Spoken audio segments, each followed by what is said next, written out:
The usual everyday traffic on the main highway going up to Israel's most northern town, Kiryat Shmona. But going back 2 months ago, a road like this would have been empty. When 4,000 Katyusha rockets fell on the north of Israel, people didn't travel these roads.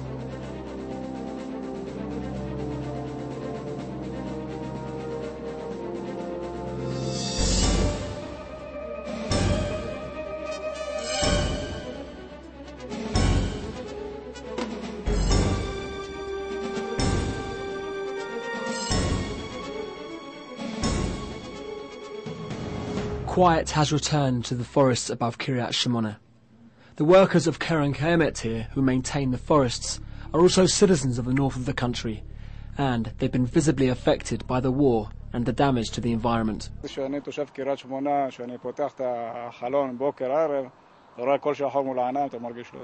Shimon is a firefighter. He spent his summer battling the blazes that tore through this countryside.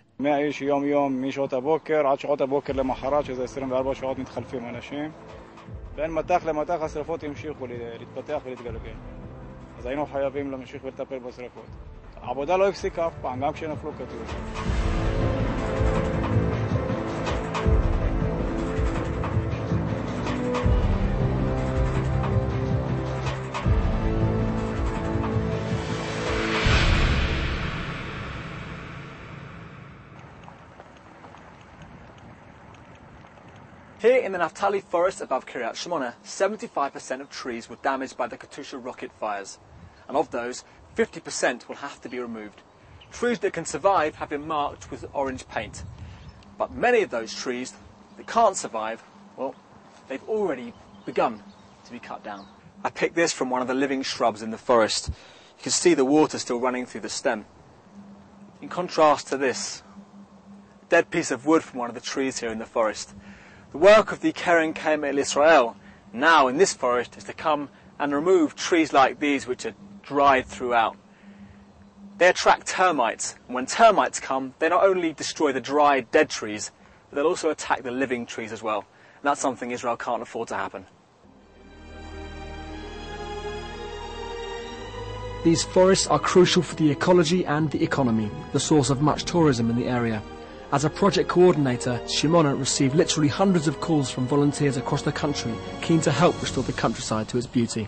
פשוט כל יער לפי מה שהיערן והאזור מנחה אותנו בעצם איזה טיפול אותו יער צריך, אנחנו עושים עם אותם מתנדבים, אם זה לגזום עצים, אם זה לאסוף את הגזם, למנוע את הסחף שיהיה פה בגשם, ופשוט נותנים לאותו יער נקודתית את הטיפול הנכון. There's no shortage of volunteers. Nevertheless, Keren Kayemet says this war has set them back years.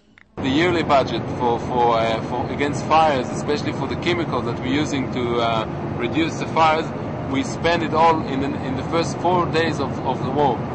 We completely had to use it. Nobody thought that this war will keep going and we will lose so many trees. One Katyusha rocket alone was able to destroy up to thousands of trees at a time. To get a sense of the perspective, we've come here to the Durée forest not far from Safed, where just like other areas across the north of the country, we find an area scarred and barren, void of life.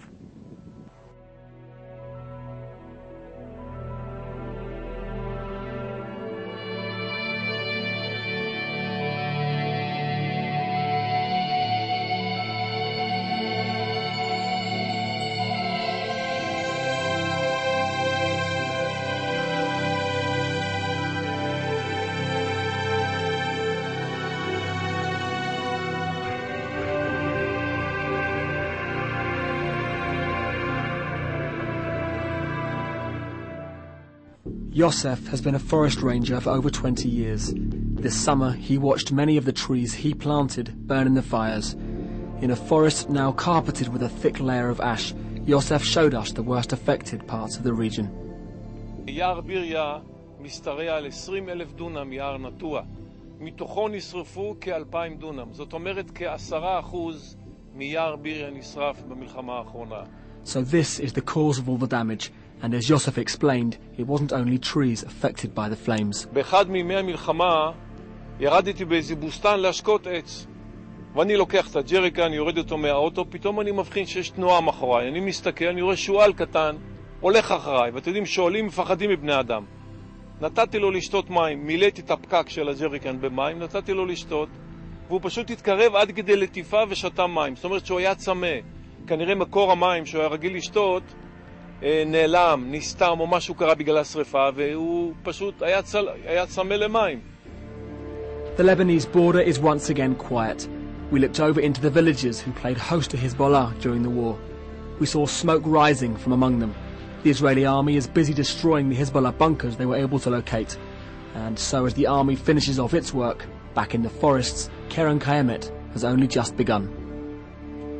This war catch us in the middle of the year where we have targets that were set up from early, like continue to building reservoirs, continuing to plant other trees in different areas, and that's where we set up a emergency campaign. We're talking about 80 million shekel for covering all the damage. Very soon we can start to replant new trees, and slowly this forest will become again green as it used to be. It will take up to 50 years before these forests are restored. The colour of the trees tells the tale of this summer. But Israelis have a strong commitment to their land, and the work to rebuild the forests has already begun.